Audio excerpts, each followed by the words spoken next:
안녕하십니까. 아웃데일리 프라이드입니다. 예, 제가 유튜브에 요새 과학과 관련된 영상들을 많이 올리는 편입니다.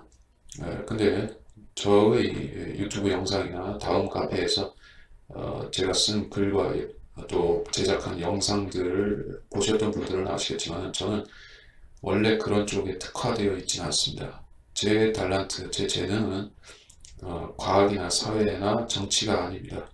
저는 복음과 진리, 본래 제가 전문적으로 전파하고 또 사람들에게 이야기를 잘하는 부분이 사실 진리어 성경 해설이라고 말씀드릴 수가 있겠습니다.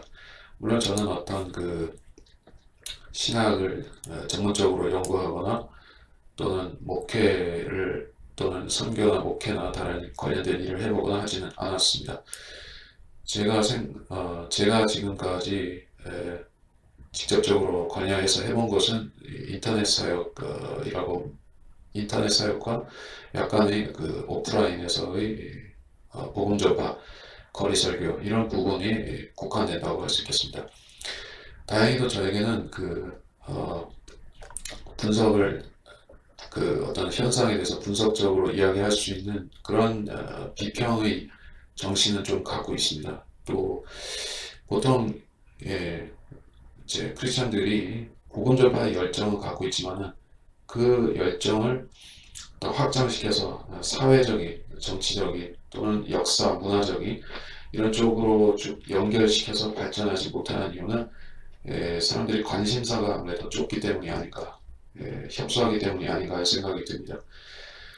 그래서 저는 뭐 똑같은 복음을 전하더라도 좀 더 사람들이 자신을 더 돌아볼 수 있도록 자신을 고찰해보고 내 잘못을 어디서부터 근본적으로 틀렸는지를 알 수 있도록 그렇게 이해가 갈 수 있도록 설득하고 납득시키는 것이 제가 추구하는 인터넷 복음 전파 선교의 방향이라고 할 수가 있겠습니다. 그래서 거두절미하고 제가 이번 시간에는 표제를 그렇게 딱 정해놓지 않았습니다. 그냥 복음, 은혜 복음입니다. 은혜의 복음. 교회들마다 해서 은혜의 복음은 항상 전하는 것이죠. 어떤 교회든지 간에 이단만 아니라고 하면 은혜 복음이 빠지는 것은 상식을 벗어나죠. 어떤 교회에서든지 간에 성도들이 그 모든 영적 양식들에 앞서서 기초적으로 먹어야 되고 항상 습득하고 숙지하고 있어야만 되는 것이 바로 은혜 복음입니다. 이것은 자신에게 양심에서도 그렇게 고백할 수 있어야 되고 교회 바깥에서 외부 사람들이 물어올 때나 또는 그들에게 알려줘야 될 계기가 생길 때 그럴 때마다 어떻게 그 목사를 찾아가서 다시 확인할 수가 없는 노릇이죠. 자기가 그 자리에서 설명할 수 있는 그대로 꺼내놓고 이야기를 해야지만 구령이 되고 전도가 되는 것입니다. 자, 로마서 1장을 가지고 이제 쭉 나열하면서 이야기를 해보겠습니다. 1장부터 제가 그러니까 로마서 강해가 되는 셈입니다. 뭐 강해라고 생각하고 하지는 않겠습니다만은 제가 이전에도 로마서를 많이 다뤘었습니다. 근데 아시겠지만은 성경 강해, 성경 강론 한다는 것은 항상 새로운 것이에요. 그때그때 떠오르는 말들이 다르고 진리를 조명하는 방식이 달라지고 또 새로운 영적인 조명들이 나오게 되는 것입니다. 그래서 교리라는 것은 어떠한 새로운 변동이 되는 것은 없습니다. 그러나 적용이 조금씩 달라질 수가 있고 그 바라보는 측면도 다르기 때문에 이거는 자꾸 이 얘기를 해야 되는 것입니다. 로마서 1장을 놓고 좀 말씀을 드리겠습니다. 한글 킹제임스 성경 로마서 1장 1절부터 끝절까지를 오늘 시간에 이야기를 하도록 하겠습니다. 시간은 1시간 미만으로 잡고 최대한 당겨서 해보도록 하겠습니다. 말을 길게 퍼뜨리는 것보다는 짧게 요약해서 간추리는 것도 하나의 그 설교자의 능력이라고 저는 생각을 합니다. 길게 얘기하는 게 좋은 것만은 아닙니다. 자, 예수 그리스도의 종 바울은 사도 부르심을 받아 하나님의 복음을 위하여 성별된 바, 이는 그분께서 자기의 선지자들을 통하여 성경을 미리 약속하신 것이라. 이 복음은 그의 아들 예수 그리스도 우리 주에 관한 것으로 그는 육신으로는 다윗의 씨에서 나셨으며 거룩의 영으로는 죽은 자들로부터 부활하여 능력으로 하나님의 아들로 선포되셨으니. 자, 이제 4절까지를 봤습니다. 자, 사도 바울이 로마서를 쓴 주체인 것은 누구나 아는 사실입니다. 근데 1절에서는 하나님의 복음을 위하여 성별되었다라고 했어요. 성별이라는 말이 우리 신약의 복음을 알려주는 중요한 로마서의 첫 구절에서 성별이라는 말이 나왔다는 것입니다. 굉장히 중요한 의미를 갖는다고 하겠죠. 첫 번째 언급의 법칙이라는 것이 성경에 있습니다. 어떤 단어가 이제 최초로 등장할 때는 그것이 중요한 의미를 갖는다는 게요. 그래서 저는 여러분에게 물어보는 것입니다. 여러분은 성별되셨습니까? 성별이라는 게 무엇인지 아십니까? 자, 성별이라는 것은 흔히들 그 종교를 믿는 사람들이 이야기하듯이 수도원이나 순례원이나 절간에 들어가서 돌을 탐구한 것을 수량하고 돌을 닦고 또 뭐 명상을 하고 그런 것이 성별이라고 생각하죠. 그들도 나름의 그것이 성별이라고 생각하기 때문에 그 자리에 가서 있는 것입니다. 하지만 이제 성별의 1차적인 관문은 사람의 행위에 있는 것이 아니라 마음에 있는 것입니다. 마음과 행위가 둘 다 작용하는 것이에요. 그래서 성경에서 특히 이제 로마서에서 복음을 말씀할 때도 그렇죠. 네가 내 입으로 주 예수를 시인하고 또 하나님께서 그를 죽은 자들로부터 살리신 것을 네 마음에 믿으면 구원을 받으리라고 했습니다. 즉 구원이라는 것 자체도 믿음, 즉 마음에서 출발하는 것이지 행위에 따르는 것이 아니다라고 하셨던 것이에요. 그래서 성별도 1차적으로는 마음이 구별이 되어야 되는 것입니다. 여러분의 마음이 어디에 적혀 있습니까? 마음이 세상을 향하고 있고 세상을 향해서 한껏 열려 있고 세상의 모든 것들을 받아들이고 있고 세상의 것들을 무비판적으로 수용하고 있다고 하면 여러분의 생각은 성별되지 못했습니다. 아무리 좋은 교회에 다니고 있고 훌륭한 신앙인들 사이에서 교제를 갖고 있고 또 이제 유명한 신학자나 목사를 알아서 그를 통해서 그 좋은 영적 양식을 섭취하고 있다 할지라도 여러분의 마음은 여전히 거기에 향해 있지 않을 수가 있습니다. 사람은 두 마음을 품을 수가 있는 존재라고 성경은 말씀합니다. 제가 이제 그 두 마음이라는 그 부분을 놓고 한번 찾아볼까 합니다. 두 마음. 자, 야고보서에 나오는데 잠깐 꼭 찾아보겠습니다.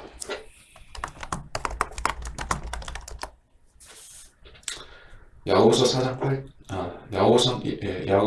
1장 8절과 4장 8절인데 그 중에서 1장 8절을 보겠습니다. 두 마음을 품은 사람은 그의 모든 길에 안정이 없느니라.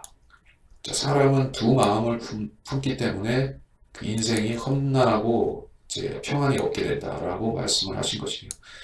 사람이 한 가지 마음만 품고 한 가지에 집중하면은 반드시 어떤 목표를 성취하게 되어 있습니다. 이 세상에서 기업을 일구거나 어떤 그 조직체에서 우두머리가 되거나 어떤 그 국가를 경영한다거나 하는 모든 일에 있어서 사람들은 그 지도자의 위치에 있는 사람들이 다재다능하기 때문에 그 일을 하고 있다고 흔히들 생각을 합니다. 물론 다재다능한 천재도 있습니다. 레오나르도 다빈치가 대표적이죠. 또는 그 20세기의 신학자들 가운데서는 그 피터 러크만 박사님이 굉장히 다재다능한 그런 그 유명세를 떨친 분이죠. 그림도 잘 그리죠. 설교도 잘하죠. 성경 강해도 잘하죠. 심지어 구령도 잘하죠. 그런 사람이 소위 팔방미인으로서 하나님 일을 잘하는 사람이 있으면은 세상 사람들은 모르지만은 그리스도인들은 얼마나 그 사람이 이제 롤 모델로 삼고 싶겠습니까?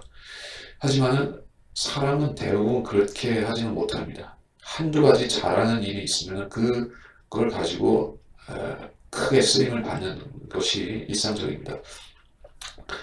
자, 이 얘기를 왜 했냐면은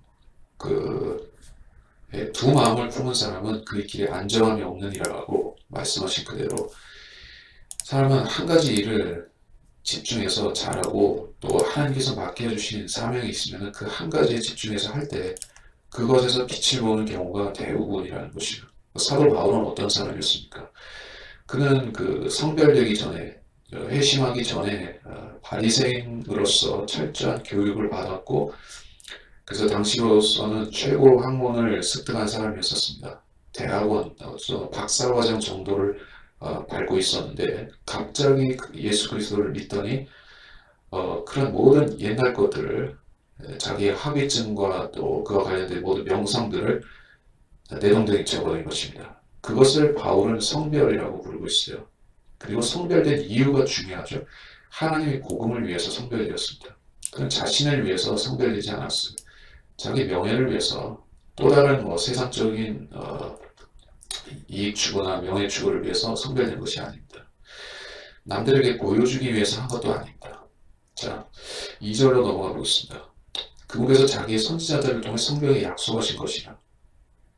무엇을 약속하셨다는 것이죠? 사도들을 보내시고 특히 자신과 같은 그리스도의 복음을 전파하는 사도를 이 세상에 세우심으로 인해 복음이 온 세상에 전파되도록 하시는 그 일을 하나님께서 미리 선지자들을 통해 약속하셨다라고 하시는 것입니다. 자, 구약에는 이방인들이 하나님께 나와서 백성이 된다라는 어떤 구절들이 있습니다. 교회에 대해서 언급하지는 않았지만 이방인들이 회개한다는 것은 많이 나옵니다. 특히 초림과 재림이 특별히 구분되지 않고 있는 구약의 종말예언 특성상 그 이방인들의 회심은 천년왕국과도 관련이 많이 됩니다. 하지만 그 사도 바울이 등장했고 복음이 전파되기 시작한 당시에는 이미 하나님께서 교회 시대라는 그런 또 하나의 경륜을 움직이고 계셨죠. 그래서 우리 시대까지 왔지만 그래서 이 복음은 성경에 약속된 것이고 여러분들이 그리스도 안에서 태어나는 것들도 영적인 출생도 미리 하나님께서 계획하시고 선지자들을 통해서 성경에도 약속하셨다는 것을 바울은 밝히고 있습니다. 그래서 교회 시대는 우연히 도래한 것이 아니고 단지 유대인들이 하나님을 안 믿었기 때문에 그리스도를 거부했기 때문에만 도래한 것이 아니라 여러분들을 구원하시기 위한 하나님의 은혜가 분명히 있었던 것입니다. 그리고 그 은혜, 그 복음은 어떤 것인가? 3절에서 그는 육신으로는 다윗의 씨에서 나셨다. 이렇게 말씀하고 있어요. 로마서는 이방인들에게 주셨지만은 이방인이자 또는 로마에 사는 유대인들에게 주셨지만은 우리한테 다윗이라는 왕이 어떤 의미를 가집니까? 유대인의 왕이고 유대인 편에서 볼 때 역사적인 히어로지 우리한테 큰 의미는 없죠. 사실 크리스천들은 다윗이라는 존재를 다윗왕이라는 사람을 가까이 느낄 수는 있겠지만은 일반 이방 죄인들은 상관이 없을 것입니다. 그러나 영적으로 봤을 때는 또는 우리가 아브라함의 씨를 공유한 영적인 씨를 공유한 그런 영적 자손이라는 입장에서 봤을 때는 다윗왕은 그리스도의 계보상에서 가장 두드러지게 이 왕중왕 만왕의 왕으로서 이 땅을 통치할 그리스도의 모델인 것입니다. 요셉이 창세기에서는 가장 그리스도의 천년통치 모델로서 작동한다면은 그리고 역사서에서는 다윗이 그러한 존재입니다. 그래서 우리가 재림하시는 예수님을 이야기할 때 보통 다윗의 보좌에 앉아 통치하신다. 다윗의 씨로서 오신다. 그렇게 유대인들도 알고 있고 우리도 배운 것입니다. 그래서 복음은 다윗의 씨에서 오신 그리스도를 강조하고 있습니다. 로마서에서는. 왜냐하면 그분은 우리의 죄들을 씻기시기 위해서 십자가에서 죽으신 것뿐만이 아니라 죄들을 제거하신 후에 우리를 자신의 보좌와 같은 보좌들에 앉히셔서 천년왕국을 다스리실 것이기 때문에 그렇습니다. 그래서 다윗이 씨이신 그 왕으로서의 그리스도도 우리한테 똑같은 분인 것입니다. 4절 거룩의 영으로는 죽은 자들로부터 부활하여 능력으로 하나님의 아들로 선포되셨다. 자, 주님께서 부활하실 수 있는 이유가 어디에 있었는지 그걸 알아야 될 것입니다. 물론 주님께는 죄가 없으셨습니다. 인간으로서 이 땅에 33년 반을 사시는 동안에 어떠한 허물도 죄도 주님께는 없었습니다. 그래서 죄가 없었기 때문에 그 어떤 하늘 아래 존재도 그리스도의 부활에 대해서 반대할 존재가 없기는 하지만 직접적으로 주님을 부활하게 하신 그 동력은 성령이었던 것이고 성령은 살려주는 영이죠. 죽어있는 영을 살려주는 영이죠. 우리가 그 그리스도를 믿을 때 성령께서 우리 안에 들어오셔서 우리의 죽었던 영을 살리시는 것입니다. 그리고 그 동일한 성령이 우리의 죽을 몸도 마지막 날에 살리시는 것입니다. 그리스도는 그러한 성령의 능력으로 무덤에 들어가신 지 사흘과 사흘밤이 지난 후에 부활하실 수가 있었다. 그리고 주님께서는 하나님의 아들로 선포되셨습니다. 선포되셨다는 것은 그 자격이 그때 생겼다는 뜻이 아닙니다. 자, 주님은 이 땅에 오실 때부터 이미 하나님의 아들로서 선포하고 오셨습니다. 천사들이 선포했고 베들레헴의 목자들이 그것을 들었습니다. 동방의 현자들은 이스라엘의 왕이 태어나셨다, 또 이 만왕의 왕이 태어나셨다 하는 사실을 듣고 그분을 경배하러 예물을 갖고 찾아왔었던 것입니다. 그래서 주님은 누가 뭐라기도 이전에 하나님의 아들이셨지만 그것이 만천하에 공개적으로 공공연히 선포된 것은 이때부터, 즉 그 주님의 부활 사건 이후부터라는 것입니다.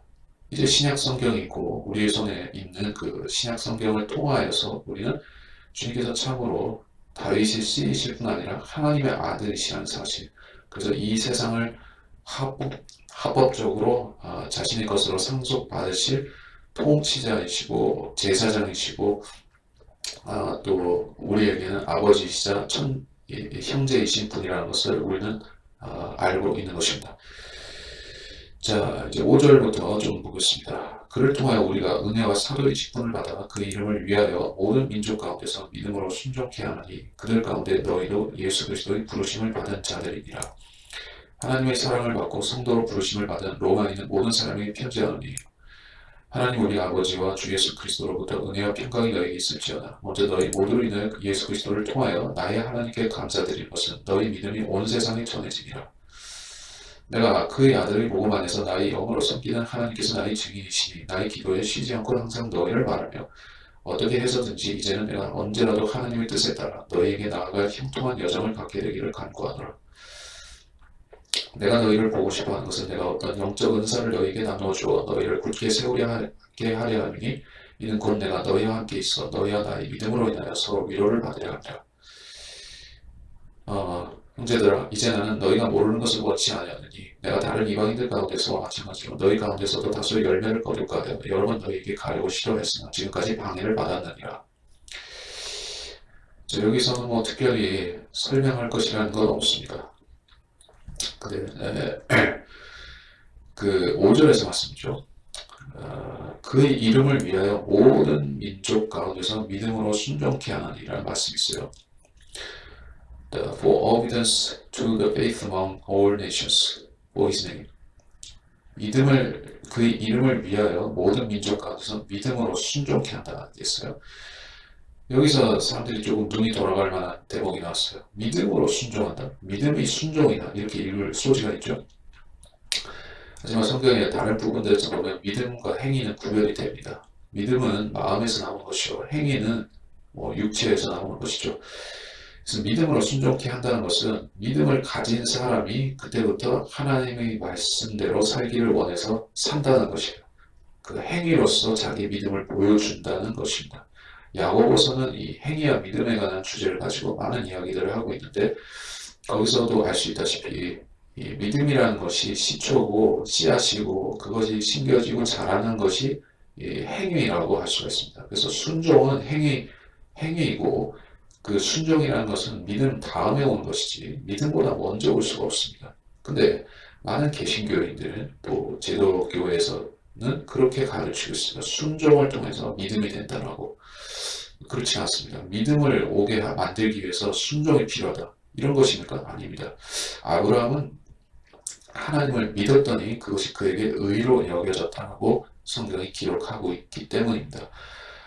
구약에서는 물론 행위가 중요했습니다. 하나님께서는 그 구약의 욥, 다니엘, 노아 이런 사람들이 의를 보시고 그들을 선지자로 또는 이제 왕으로 불러서 쓰시곤 했습니다. 하지만 그 사람들이 믿음이 없었다고 하면 과연 쓰셨을까 하는 것입니다. 그 사람들이 하나님의 말씀을 믿으려고 하지 않았다면 그 행위가 올바로 나올 수 있었겠습니까?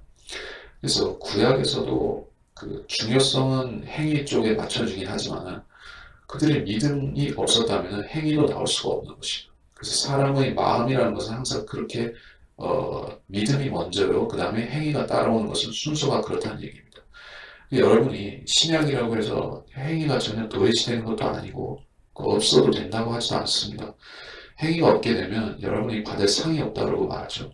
상이 없다는 것은 그 보통 심각한 얘기가 아닌 것이에요. 그리스도인이 거듭난 후에 하나님의 말씀대로 살면 자연히 상이 쌓이게 되어 있습니다. 자기가 거부하고 안 받으려고 해도 상은 쌓이게 되어 있는 것이에요. 나는 상이 싫다라고 얘기하는 사람 누가 있겠습니까? 아니 정말 싫다고 해도 하나님께서 상을 안 주실 것 같습니까? 여러분이 그리스도를 위해서 힘써 산다고 하면 복음을 전하려고 애쓰고 열매를 많이 거두든 적게 거두든 어쨌든 하나님 말씀을 지키면서 살려고 애쓰는데 하나님께서 여러분의 속을 모르시겠습니까? 상을 안 주시겠습니까? 당연히 하나님께서 상을 마련해 놓으십니다. 그렇기 때문에 이 행위라는 것은 여러분이 믿음하고 그냥 따로 떼어놓고 이거는 행위라는 것은 옵션이요, 믿음은 필수 요소요 이렇게 나누는 것은 안 되는 것입니다.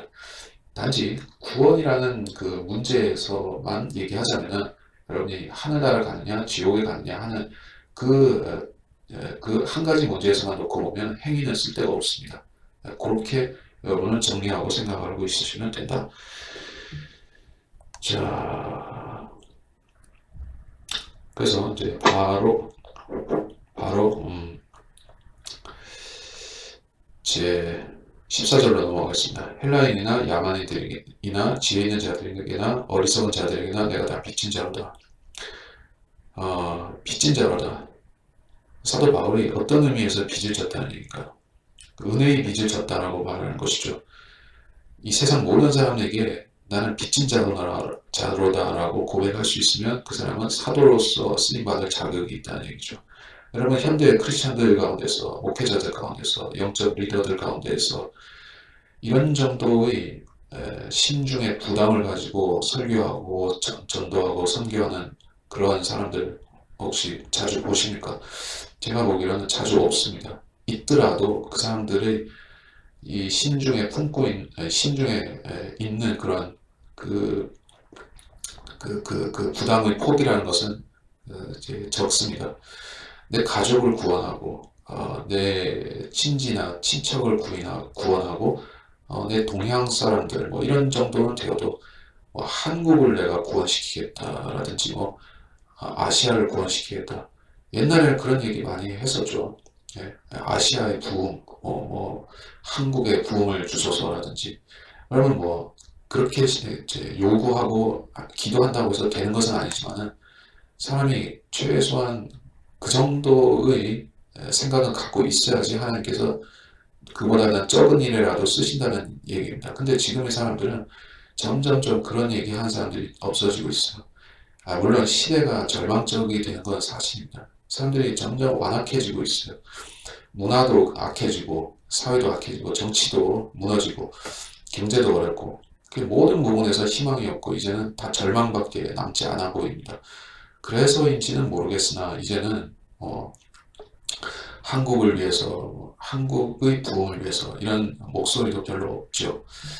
하지만 그리스도인들은 자신이 빚진 자라고 인식을 하고 복음을 전하고 성경 말씀을 전해야 하는 것입니다. 그 빚은 내가 어떤 사람한테만 진 것이 아니라 이 지구상에 살고 있는 수십억의 모든 인류한테 빚을 졌다는 것이에요. 내가 받은 그리스도의 피의 복음, 그 은혜는 이 전 세계 사람들이 받아야 되는 것인데 내가 먼저 받은 것입니다. 지옥 가고 있는 하루에 지금 수천 명씩 죽어서 지옥에 가고 있는 그 사람들이 어제 혹은 오늘 받았어야 될 은혜를 내가 받은 것이요. 그러면 내가 져야 되는 복음의 부담은 어마어마하게 무게가 있는 것입니다. 이걸 인식을 하는 사람이냐 인식을 못하는 사람이냐에 따라서 그의 받을 수 있는 사역이 틀린 것입니다. 사도 바울은 온 세상의 모든 사람에게 부담감을 느끼고 있었습니다. 그래서 그는 하나님이 쓰시는 사도가 되었습니다.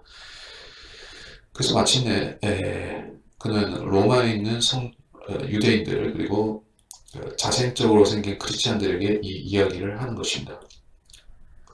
네, 여기서는 너희에게 복음을 전할 준비가 되어 있노라 라고 하고 있기 때문에 일반적인 이교도 그런 그 이방인들에게도 똑같이 하는 얘기인 것입니다. 그래서 이후에 우리가 로마서를 보게 되면 이 로마서는 유대인, 이방인, 크리스찬 모든 사람들한테 물론 그 유대교로 개종한 이방인들을 포함해서 다 놓고 말하는 것입니다.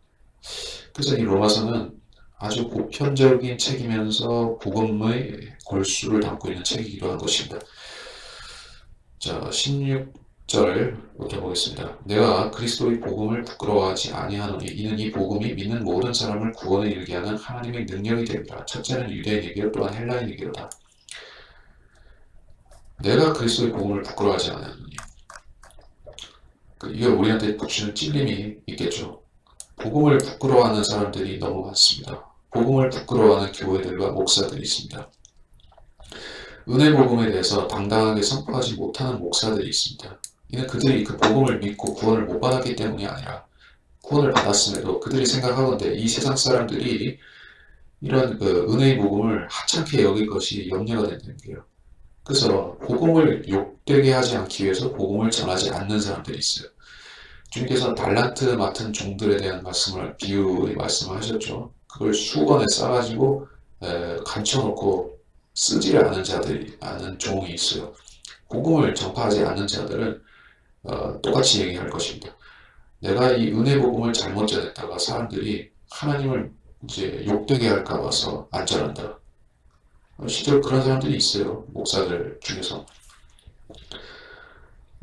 이제 괜히 구원파처럼 오해받을 수도 있다. 구원파가 무엇입니까? 이제 구원은 그 은혜를 받지만은 행위는 뭐 없어도 된다. 그 단순한 그 사상이 아니라 더 깊게 들여다보면은 이 사람들은 그 구원만 받으면 상관없다. 그리고 그 구원을 받는 것 자체도 어떤 믿음으로 말미암아 은혜를 받는 것이 아니라 체험과 환상과 어떤 그 깨달음과 그 불교나 다른 종교에서 말하는 그런 소위 깨달음이라는 것을 같이 이야기를 합니다. 위트니스의 워치만리 사상에도 그런 것이 있죠. 그 동양 신비주의라고도 그렇게 얘기를 하는 것인데, 그래서 구원파의 사상은 엄밀히 말해서 은혜 복음하고도 상관이 별로 없습니다. 하지만 성경에서는 복음을 부끄러워하지 말라라고 했습니다. 복음을 훼손시키고 오인시키고 거짓으로 가르치는 마귀의 종들과 이단 종파들이 이 세상에 널리 퍼져 있습니다. 많은 그런 자들이 두렵고 그런 자들 때문에 복음이 왜곡될까 해서 전파하지 않는 사람이라면 그거는 구력이 무서워서 잘못하고는 더 비겁자가 되는 것이에요. 달란트를 파묻은 자가 되는 것입니다. 그렇기 때문에 우리는 복음의 능력을 확신하고 거침없이 어떤 계기를 통해서든지 전파하는 것이 맞습니다. 왜냐하면 이 복음은 모든 사람을 구원에 이르게 한 하나님의 능력이라고 말씀하고 있기 때문에 그렇습니다. 복음의 능력을 신뢰할 줄 알아야 됩니다. 복음은 스스로의 능력이 있습니다. 우리의 입술은 그 복음의 도구가 되는 것이지 복음 전파의 수단이 되는 것이지 우리 입술이 복음이 아닙니다. 그리고 복음의 순서는 유대인과 헬라인이라는 순서가 정해져 있습니다. 이건 역사적으로도 그렇게 되었는데 초대교회는 유대인 중심적이었고 2세기부터 3세기 그 이후의 교회들은 이방 중심적이었었죠. 그리고 우리 한국 사람들도 이방인 중심의 교회에 속해 있습니다. 하지만 이건 크게 중요한 것은 아닙니다. 순서일 뿐이지 어쨌든 이 시대는 유대인이나 이방인이나 할 것 없이 이 은혜의 복음으로 말미암아 구원을 받기 때문에 그렇습니다. 유대인들은 율법을 지킨다고 해서 그들의 독특한 자부심을 갖고 있습니다. 지금도 유대인들은 자기들이 하나님의 그 특별한 선민이라고 생각하지만 그들에게는 정작 그리스도조차도 없고 그리스도를 받아들이지도 않은 상태에서 선민이라는 생각만 갖고 있기 때문에 의식만 갖고 있기 때문에 그것은 그들에게 축복이 되지를 못하고 있습니다. 하지만 우리는 어떻습니까? 원시 하나님이 없이 살았던 어떤 그 조상들의 하나님이 없었던 상태에서 이제 자신이 예수 그리스도를 믿고 구원을 받은 것입니다. 죄인이었다가 이제 그리스도로 말미암아서 하나님의 양자가 된 것이에요. 그런 우리는 이방인의 신분으로서 하나님을 섬기고 있습니다. 그래서 우리에게는 복음의 능력이 첫 번째로 어떤 유대인이냐 헬라인이냐 하는 그런 혈통적인 어떤 그 조상들로부터 물려받은 전통 종교라는 것은 상관이 없습니다. 17절부터 이 복음 안에는 믿음에서 믿음에 이르게 하는 하나님의 의가 계시되었으니 기록된 바 의인은 믿음으로 말미암아 살리라 한 것 같으니라. 중요한 거는 믿음으로 말미암아 살리라. 그 생활도 그렇고 미래적으로 그 내생도 그렇고 모두 다 믿음으로 이루어진다라고 했습니다. 그리고 믿음에서 믿음에 이른다고 했습니다. 사람의 믿음은 처음 시작하는 믿음이 완성된 것이 아닙니다. 어린애 같은 믿음이 있습니다. 장성한 믿음이 있습니다. 믿음에는 성장 단계들이 있습니다. 그것을 무시하고 단번에 완성을 성취한다고 하는 것은 불가능합니다. 그렇게 되는 것을 하나님께서 마련해 놓지도 않으셨고 사람들은 기초부터 완성까지 나아가야 되는 것을 좀처럼 모르는 채로 그리스도인이 됩니다. 세상에서는 구원받기 위해서 이제 A부터 Z까지 단계를 밟으라고 얘기를 합니다. 로마 카톨릭이나 불교나 다른 모든 종교들에서는 구원을 받기 위해서 단계를 거쳐야 된다고 이야기를 합니다. 하지만 그들은 정작 자기들의 그 종교를 믿는 신도들을 성장시킬 방법을 모릅니다. 구원을 못 받았는데 성장이란 있을 수가 없으니까 애초에 언어 도단이 되겠지만은 그래서 이 믿음에서 믿음에 이르게 한다는 것도 우리한테는 당연히 믿음의 성장으로 받아들여지는 것이죠. 성장. 의인은 믿음으로 말미암아 살리라. 이제 여기서 이 의인이라고 했을 때 구약적인 의인을 말하지만은 신약에서 적용할지라도 여러분은 의인이 이미 되었습니다. 그리스도를 믿고 그 피로 죄들의 제거함을 받았으면 의인이 되었고 그 의인은 이제부터는 육신의 양식 이상으로 하나님의 말씀의 양식을 통해서 자기 마음을 또 자기 생각을 채우면서 살아야 되는 것이죠. 자기 입술을 그 말씀을 채우고 전파하면서 살 줄 알아야 되는 것입니다. 그것이 믿음으로 말미암아 사는 생애가 되는 것입니다. 18절 하나님의 진노가 불의 가운데서 진리를 붙잡는 모든 사람들의 모든 불평등과 불의에 대하여 하늘로부터 계시되거니와 이는 하나님을 알만한 것이 그들 속에 나타나 있기 때문이니 하나님께서 그것을 그들에게 보이셨습니다. 그러면 이제 제가 32절 마지막 절까지는 못할 것 같습니다. 할 수 있는 데까지만 보고 마치겠는데 저는 이제 복음 중심적으로 은혜 복음 중심적으로 이야기를 하는 것이니까 이게 강해는 아니다 말씀드리고 자 하나님의 진노가 불의 가운데서 진리를 붙잡는 사람들에게 계시된다라고 했습니다. 여기서 중요한 관건이 되는 문구가 불의 가운데서 진리를 붙잡는다는 부분이에요. 사람들이 이미 생각하기를 악인들은 악을 추구하고 의인들은 의를 추구하니까 불의 가운데서 진리를 붙잡는 것은 중간에 걸쳤다는 얘기인데 이게 어떻게 말이 되냐라고 생각하죠. 그런 사람은 애초에 구원을 못 받았을 것이다 라고 정의를 내리는 것이 칼빈주의에서의 얘기하는 방식입니다. 칼빈주의에서는 그 견인, 그 perseverance of saints, 견인이라고 하는 5번째 칼빈주의 조항을 얘기를 하죠. 그래서 성도는 성도로서의 삶의 간증이 있기 때문에 구원받은 것이라는 얘기예요. 그리고 이제 그런 간증이 없고 이제 하나님 말씀대로 안 살면은 그거는 구원도 못 받았다 이렇게 그들은 결론을 내립니다. 그래서 이제 행위가 중시되고 외모가 중시되는 것도 결국 그 칼빈주의에 따르는 것입니다. 그런데 그들의 입장에서 봤을 때는 이런 말씀은 좀 상당히 못마땅할 수가 있죠. 불의 가운데서 진리를 붙잡는 게 뭐냐? 그럼 그 사람은 불의한 사람이니까 구원을 못 받았고 구원을 못 받았는데 하나님을 믿는다는 얘기냐? 이렇게 되겠죠. 진리를 붙잡는다는 것이 무슨 뜻이냐는 얘기예요. 진리를 붙잡는 것이 무엇입니까? 붙잡았다는 게 구원을 받았다는 뜻일까요? 여기 이하의 19절 이하의 말씀들을 쭉 보게 되면 전혀 아닙니다. 전혀 아니에요. 이 사람들은 완전 이방인이고 이교도이고 복음을 믿지 않은 사람들이에요. 악한 자들이에요. 그런데도 그들은 진리를 붙잡는 자들이라고 하는 것입니다. 진리는 어디서 나오죠? 하나님 말씀이죠. 성경이죠. 성경은 진리 말씀이죠. 여러분 믿지 않는 사람들이 성경을 종종 인용하는 걸 아시죠? 아인슈타인이든 닐 암스트롱이든 다른 과학자들이건 어떤 리차드 도킨스가 무슨 과학자들이 성경을 인용 안 하고 사는 것은 아닙니다. 그들은 자기들의 그 악한 논리를 대변하기 위해서 성경을 인용하기도 합니다. 신학자들 가운데서 다원주의 신학하고 자유주의 신학하는 자들도 늘상 성경을 인용하잖아요. 물론 자기들이 마음에 드는 방식으로 특정 구절들만을 선호해서 인용을 합니다만은 어쨌든 그들은 성경을 사용합니다. 자유주의 신학자들이 산상수훈의 그 황금률이라고 하죠. 그걸 얼마나 사랑하고 자주 인용합니까? 또 주기도문도 얼마나 제독교회 목사들이 인용하고 암송하고 그렇게 합니까? 그렇다고 해서 그들이 하나님 말씀을 두려워하고 존중하고 믿나요? 물론 믿는 사람도 있겠지만 대부분은 그걸 의식적으로 그렇게 사람들에게 보여주기 위해서 한다거나 또 진리를 붙잡는 이 사람들이 불의 가운데서 하듯이 자기 불의를 커버하려고 그렇게 하는 게 많다는 얘기예요. 성경을 인용한다고 해서 그 사람이 믿는 사람은 아닙니다.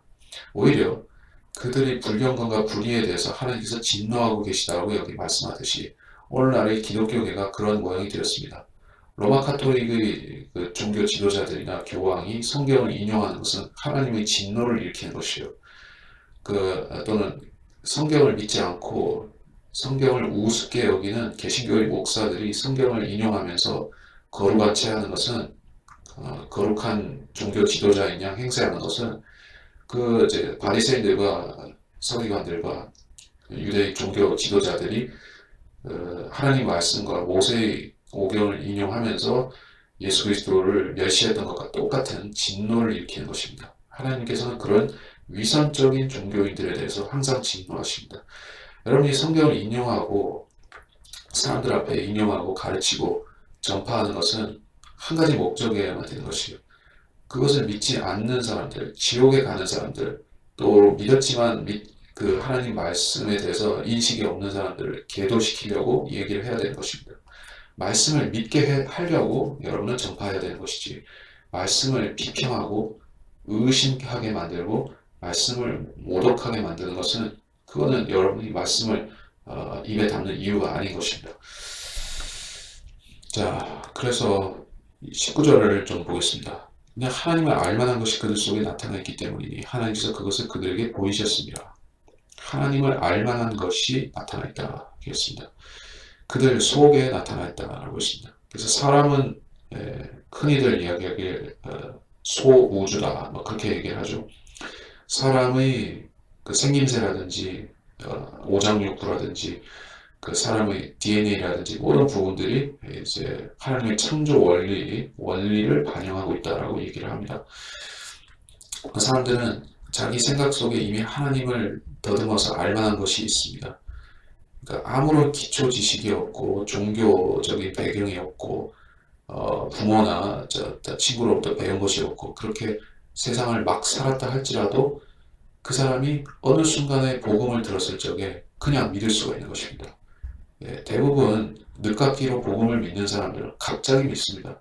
서서히 감화되면서 믿는 사람보다는 그냥 갑자기 들어와서 믿는 사람들이 더 많고 그렇게 믿는 사람들이 더 크게 하나님께 그릇으로 쓰임을 받는 것입니다. 그런 사람들의 대표적인 사람 중에 하나가 피터 러크만 박사 같은 경우이죠.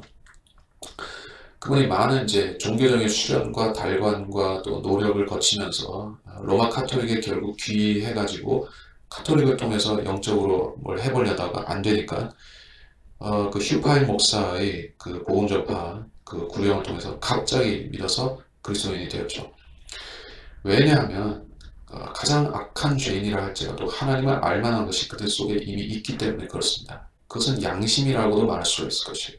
여러분의 양심 속에는 하나님의 그림이 또 이제 하나님과 하나님 말씀이라는 게 뭔지에 대한 인식이 이미 들어가 있습니다. 그래서 복음이라는 것이 여러분의 마음에 들어와서 그 자극을 주고 노크를 하고 비집고 들어올 적에 여러분이 받아들이기만 하면 그대로 영적인 화학 반응이 일어나서 믿어지게 되는 것입니다. 아니 믿는 것입니다. 이 믿음이라는 것은 그렇게 형성이 되는 것이에요. 갑자기 오는 것입니다. 하지만 원인과 결과는 있습니다. 여러분이 최소한 자신의 의지로서 거부하지 않았기 때문에 내가 믿겠다라고 마음으로서 또 의지로서 수용했기 때문에 믿어진 것입니다. 나는 거부하고 있는데 믿음이 나를 억지로 개심시키는 것이 아닙니다. 칼빈주의는 완전히 틀린 것이에요. 칼빈주의는 믿어져야 됩니다. 예, 내가 의지를 가지고 믿든지 안 믿든지 간에 거부할 수 없는 은혜가 내려와가지고 나를 믿게 만들어야 되는 거예요. 그렇게 내가 어거지로 믿으려다 보니까 어떻게 되냐? 그냥 단순하게 심플하게 하나님 말씀에 내가 믿습니다 정도로 되는 게 아닙니다. 칼빈주의 체계에서는 그래서 체험이 중요해지는 거예요. 체험이. 은혜 체험 같은 게 중요해지는 거예요. 하나님 말씀이 그냥 단순히 믿으면 되는데 내가 안 믿겠다고 생각하고 거부할 수 없는 저항할 수 없는 은혜가 내려와야 된다고 하니까 어떻게 되냐? 내가 무슨 분위기에 굴복해서 어떤 그 집회장에서 어떤 성령 체험 같은 것을 통해서 내가 믿어지려고 그렇게 하는 것입니다. 그 과정에서 이상한 영이 들어오고 방언을 하게 되고 환상을 보고 또는 기타 체험들을 통해서 마치 내가 그걸 통해서 그리스도인이 된 것 같은 느낌을 받는 게요. 느낌을. 그럼 그거를 그 사람들도 중생이라고 해요. 중생 체험을 했다고 하고 그러면서 은혜를 받았고 선택받은 사람이 되었다. 선택받은 사람으로서 드러났다. 이렇게 가르치는 것입니다. 하지만 그 순서가 틀린 것입니다. 여러분이 마음이 먼저 하나님 말씀에 반응하고 믿으라고 했을 적에 그리스도를 믿으라고 했을 적에 예수 그리스도를 시인하면 되는 거예요. 시인을 해야지 하나님 말씀이 여러분 안에서 효과적으로 역사할 수가 있는 것이지 의지를 가지고 믿겠다고 하고도 안 하는데 그냥 어떤 체험을 가지고 믿어져서 그리스도인이 될 수는 없습니다. 자, 20절까지만 지금 시간이 40분. 네, 20절까지만 봐도 되겠습니다. 20절까지만 보겠습니다. 이게 영상을 좀 제가 많이 제작을 하다 보니까는 그런 게 있어요. 60분 넘기고 이렇게 가면은 끝까지 듣기가 힘들어요. 제가 이제 이 발언하는 사람 입장에서는 60분, 70분, 80분 해도 상관없겠지만은 듣는 사람 입장에서 본다면은 사실상 아주 집중해가지고 1시간 듣는 것도 힘듭니다. 그래서 웬만하면 한 40분, 50분, 지금 벌써 40분이 넘었으니까 50분에 끊는 게 맥시멈입니다. 맥시멈. 특히 이건 복음에 관한 메시지를 가지고 하기 때문에 그 길게 할 필요가 없어요. 그래서 이번 시간은 그냥 50분으로 끊으려고 하니까 이제 20절만 가지고 말하고 끝내겠습니다. 자, 20절 아주 중요한 말씀이에요. 세상의 창조 때부터 그분께 속한 보이지 않는 것들이 분명히 보여졌고 심지어는 그분의 영원한 능력과 신격까지도 만들어진 것들에 의해 알려졌으므로 그들이 변명하지 못하느니라. 세상의 창조 때부터 이 세상은 어떤 세상이냐? 물질 세상을 말씀하는 것이죠. 창세기 1장에서 언급된 그러한 그 태초의 창조와 또 6일 창조, 그 창조 사역을 말씀하는 것입니다. 여러분 주변에 있는 그 물질계를 말하는 게요. 그 물질계가 창조된 내역은 우리가 창세기를 통해서 배웠지만은 그 영적인 세계가 창조된 내역에 대해서는 따로 성경에 언급이 없죠. 그렇기 때문에 천사들은 언제 생겼을까? 저 스랍과 그룹들과 또는 하늘에 있는 기타 영적 존재들은 언제 어떻게 창조된 것일까? 여러분 잘 모르죠. 어쨌든 창세기 1장의 그 어느 순간에 그 나온 것은 사실인데 핵심적인 세부 사항은 없으니까. 하지만 이제 로마서 1장 20절에서는 이렇게 말씀하고 있어요. 세상이 그 창조되던 당시에 그 물질계의 창조를 통해서 우리는 그 안에서 영적인 세계의 창조까지도 함께 들여다볼 수가 있다. 분명히 보여졌다라고 말씀하기 때문에 그렇습니다. 이 물질계의 창조를 통해서 우리는 하늘의 영적 존재들에 대해서도 분명히 알 수가 있다는 게요. 분명히 알 수가 있다. 심지어는 그분의 영원한 능력과 신격까지도, 즉 하나님 자신에 대해서도 우리는 이 세상을 관조하고 들여다보면 알 수가 있다 하는 것입니다. 그래서 그들이 즉 이 자연인들, 거듭나지 못한 모든 세상 사람들이 변명하지 못할 정도라고 하신 것입니다. 자연 계시라 되게 이야기를 하죠. 신학에서는 특별 계시, 자연 계시 이런 식으로 구별을 합니다. 그런 구분은 존재합니다만은 여러분이 아셔야 할 것은 자연 계시라는 것이 66권 성경의 계시보다 더 열등한 것은 아닙니다. 열등하진 않아요. 자연 계시를 통해서 사람이 하나님을 더듬어서 알 수가 있습니다. 그리고 그가 하나님을 더 자세히, 더 심오하게, 더 친밀하게 알기 위해서는 거듭난 다음에 66권 말씀을 배우면 되죠. 그러면 그때부터 하나님과 인격적인 교제를 가지게 되는 것입니다. 하지만 그 전 단계라 할지라도 자연 계시를 통해서 사람이 충분히 알려고 하면 하나님의 존재에 대해서는 충분히 알 수가 있습니다. 하나님이 계시다는 것은 양심상으로 부인할 수 없다는 것입니다. 자, 그래서 하나님의 능력과 신격을 우리가 어떻게 더듬어서 알 수가 있겠습니까? 창세기를 보십시오. 창세기 1장을 보시기 바랍니다. 거기에 세상이 어떻게 창조되었죠? 이 이야기는 해야 되겠으니까는 좀 하고 마치는데, 1장, 창세기 1장 2절에 이렇게 말씀하죠. 땅은 형체가 없고 공허하며 어둠이 깊음의 표면에 있으며 하나님의 영은 물들의 표면에서 거니시더라. 이 세상이 물로 잠겨 있었고 물에서 나왔다. 성경은 그렇게 가르쳐주고 있는 것이에요. 왜 물이 있었을까요? 생각을 해보십시오. 왜 물로 덮여 있었을까요? 이게 자연스럽진 않죠. 하나님께서 이 세상을 물로 덮으실 만한 사건이 있었기 때문에 물로 덮여진 것이에요. 그리고 그 물과 물 사이가 나뉘면서 우리가 사는 이 현재의 세상, 즉 지구라는 것이 나타난 것입니다. 예. 성경은 그렇게 말씀하고 있어요. 성경은 물로 세상이 덮여 있었고 그 다음에 물과 물 사이에 우리의 지구가 나왔다고 말씀하고 있습니다. 우주가 어디 따로 존재한다라기보다는 우리의 세상은 물 속에 있었고 지금도 우리가 저 하늘 너머로 가면 물들이 덮여 있는 것이고 땅 밑으로 가면 계속 가면 그 물로 또 쌓여져 있는 것입니다. 그래서 이제 사람이 거듭나는 것을 이제 주님께서는 물에서 태어난 사람은 성령으로 태어나야 된다. 이렇게도 말씀을 하셨죠. 물론 이제 어디입니까? 요한복음 3장인데 니코데모에게 하신 말씀. 이제 언급할 구절이 늘어나는데 이제 요한복음 3장으로 끊겠습니다. 이것만 가지고 설명을 하고 이걸 마치겠습니다. 요한복음 3장 5절에 예수께서 대답하시기를 진실로 진실로 내가 너에게 말하노니 사람이 물과 성령으로 태어나지 아니하면 하나님 나라에 들어갈 수 없느니라. 물과 성령으로 태어난다. 이렇게 말씀하셨습니다. 여기서 이 물을 이제 해석을 좀 잘하면 이게 이제 양수로 해석을 하죠. 어머니 태에서 태어나는 것이다. 자, 물론 맞습니다. 3장 4절에 사람이 자기 어머니 태에 들어가서 두 번째로 들어갔다가 태어날 수 있나이까? 라고 니코데모가 반문하죠. 그래서 예수님께서 물과 성령으로 태어나는 걸 말씀하셨습니다. 자, 물론 제 어머니의 태에서 태어나는 것도 물로 태어납니다. 여러분은 물에서 태어났고 또 지금 살아가면서도 몸속에 70% 정도가 물로 채워져 있죠. 여러분은 물과 연관되어서 살아갑니다. 근데 더 넓은 그림을 가지고 들여다보면 여러분은 물 아래 있죠. 여러분의 세상이 물 아래 있죠. 저 하늘의 이제 창공이라는 돔 위로 가면은 물이 덮여 있죠. 우주가 아니라 물이 덮여 있죠. 우리는 물 아래에서 살고 있습니다. 리비아난도 물 아래에서 있습니다. 사람들은 어부가 이제 낚시로 낚아 올리듯이 이 아래서 논이는 물고기와 같습니다.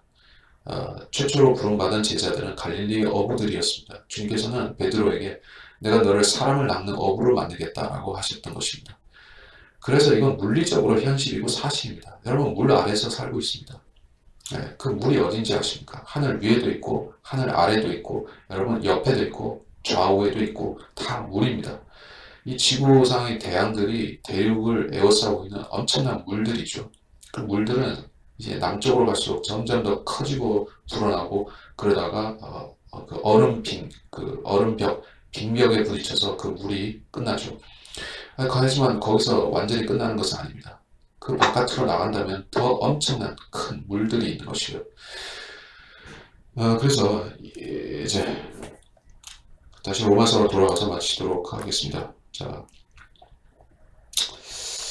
이 세상이 만들어진 것을 보게 되면 그 이치를 관찰하게 되면 여러분 하나님을 인정할 수밖에 없습니다.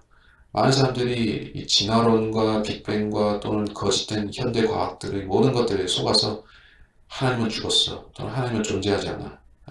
프리드리히 니체가 얘기했던 것처럼 신은 죽었다라고 한다든지, 아니면 뭐 다른 무신론을 믿는 과학자들이 하는 것처럼 창조주는 그렇게 현명하지 못하고 똑똑하지 못하고 전능하지 못하다고 생각하면서 외계인을 따른다든지 믿는 사람들도 있습니다.